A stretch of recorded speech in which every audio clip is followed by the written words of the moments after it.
नमस्कार दोस्तों, मेरा नाम कपिल सिक्का है। स्वागत है आपका स्टडी की एजुकेशन प्लेटफॉर्म में। क्रैक यूपीएससी सीएससी प्रीलिम्स 2022 की सीरीज़ में आज हम करने जा रहे हैं अगला सेट। अगले 10 क्वेश्चंस करेंगे इंडियन इकोनॉमी के। जैसा कि मैंने आपको प्रॉमिस किया है कि लगभग 1100 क्वेश्चंस मैं यहाँ पे आपके साथ कवर करूँगा।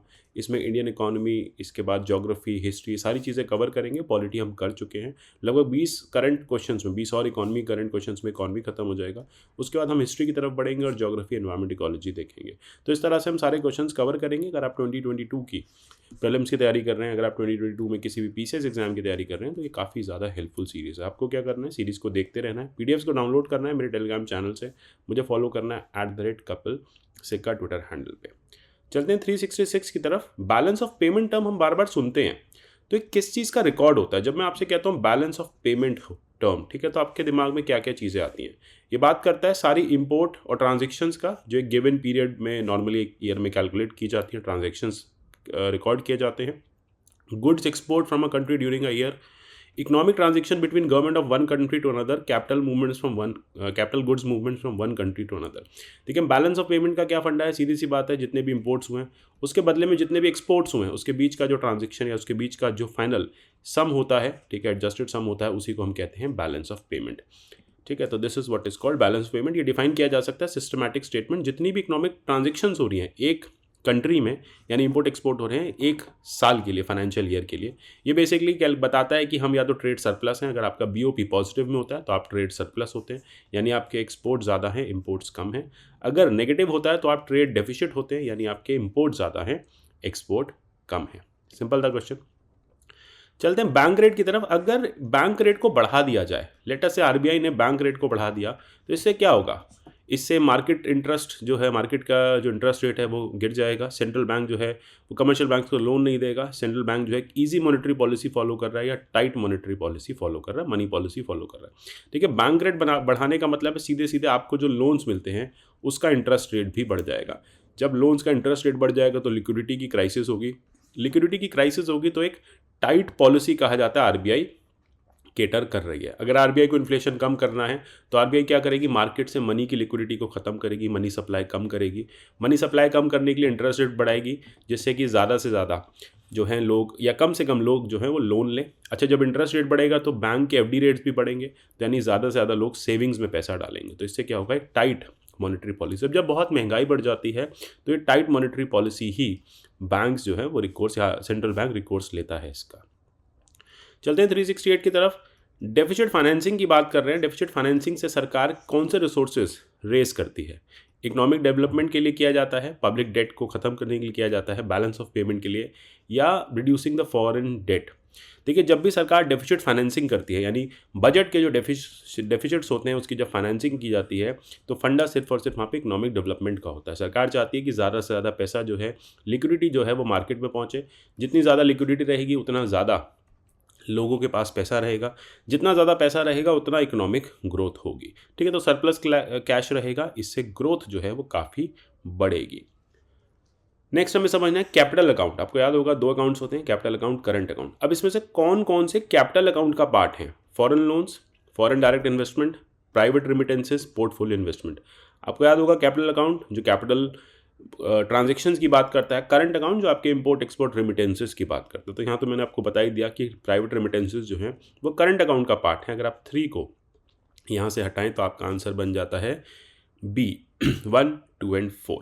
तो कैपिटल अकाउंट का part FDI, portfolio investment, foreign loans, change in reserve account. Private remittances कहाँ आएंगी? वो आएंगी करंट अकाउंट में। चलते हैं 370 की तरफ। अगर इन्फ्लेशन होती है तो इससे किसको बेनिफिट है? इन्फ्लेशन जो है वो लोन लेने वाले को बेनिफिट करता है, इन्फ्लेशन जो है वो बॉन्ड होल्डर को बेनिफिट करता है। इसमें से एक ही करेक्ट होगा।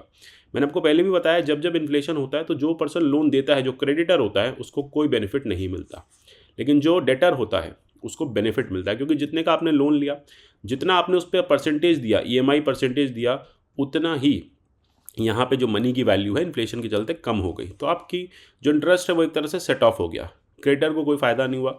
आप बॉन्ड होल्डर हैं तो ऑब्वियसली बात है, आप कुछ सालाना उसमें एनुअल इनकम कमा रहे हैं, कुछ एनुअल परसेंटेज रिटर्न्स कमा रहे हैं। जितना आप रिटर्न कमा रहे हैं उतनी ही महंगाई हो गई, तो आपको खास कुछ फ़ायदा नहीं मिला। इन्फ्लेशन एडजस्टेड बॉन्ड्स अगर हम की बात करें या रिटर्न की बात करें तो मोर और लेस वो बराबर ही हो जाता है। तो ये बेनिफिट नहीं करता, इससे कोई बेनिफिट नहीं होता। तो first is the correct answer a यहाँ पे करेक्ट है।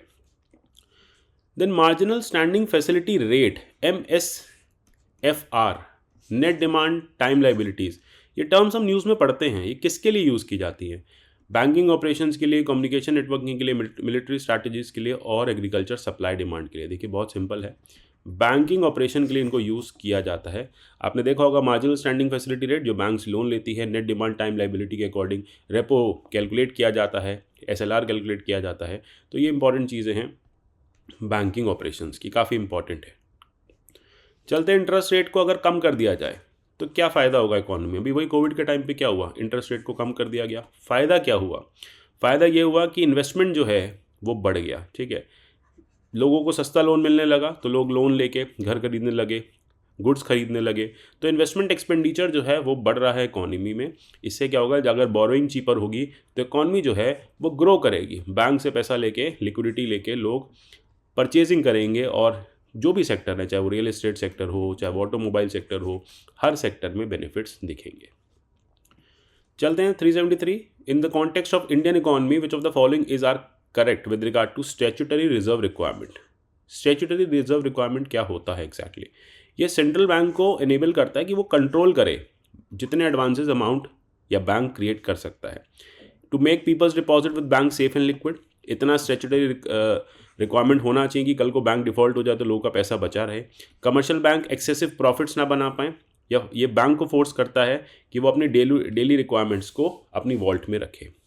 आपको बताना कौन सा करेक्ट है। देखिए सबसे पहली बात, अगर हम ऑप्शंस देखें यहाँ पे, तो अगर बैंक को एक्सेसिव प्रॉफिट्स बनाने से रोकता है, ये गलत होगा, ये कहना गलत होगा। तो इस हिसाब से आपका बी जो है वो करेक्ट आंसर बनेगा, क्योंकि 1 और 2 आर करेक्ट, 3 और 4 करेक्ट नहीं है, ठीक है। तो कोई एक्सेसिव प्रॉफिट बनाने से नहीं रोकता, ये बस बैंक के लिए सेफ्टी वॉल क्रिएट करता है कि कल को बैंक डिफ़ॉल्ट कर जाए तो इतना रिजर्व रेशियो बैंक के पास होना चाहिए कि लोगों के पैसे वापस दिए जा सकें। तो दिस इज कॉल्ड SLR, और किस तरह से इसको मेंटेन किया जाता है। नेक्स्ट इज 374, आप GST जो देते हैं टूथपेस्ट को परचेज करते समय, वो कौन इम्पोज करता है? Tax impose by central government, tax impose by central government collected by state government, impose by state government collected by central government, tax impose and collected by state government. देखिए destination based tax है, तो ultimately इसको collect भी centre ही करती है, ठीक है। तो सेंटर इम्पोज करती है, सेंटर कलेक्ट करती है, उसके बाद स्टेट के साथ शेयर किया जाता है। What does venture capital mean? हमने एक बार सीड एंजल इन्वेस्टर पढ़ा था, आज हम पढ़ेंगे वेंचर कैपिटल के बारे में।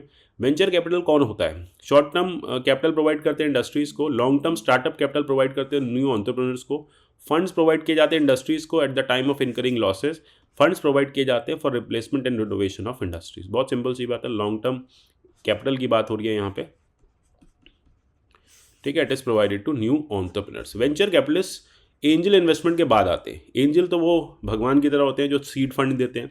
एक बार जब एंटरप्राइज चलने लग जाता है वेंचर करने के लिए, वेंचर कैपिटलिस्ट आ जाते हैं, फिर वो फंड्स जो हैं वो डालते रहते हैं। आप series A, B, C, D funding देखते होंगे, ये सब न्यू एंटरप्रेन्योर्स को स्टार्टअप कैपिटल के लिए दिया जाता है। तो वेंचर कैपिटल एक इंपॉर्टेंट हो गया है आज की डेट में टर्म। देखेंगे कि वेंचर कैपिटलिस्ट जो है वो बिजनेसेस को आगे बढ़ाते हैं। जितने भी बड़े बड़े स्टार्टअप्स हैं इनमें वेंचर कैपिटलिस्ट जो हैं वो फंड्स डालते हैं और उसके बाद प्रॉफिट जो है वो सीक करते हैं। तो आशा करता हूँ ये क्वेश्चंस आपको क्लियर हो गए होंगे। मिलेंगे नेक्स्ट सेट ऑफ क्वेश्चन में, तब तक के लिए goodbye, take care and god bless you all.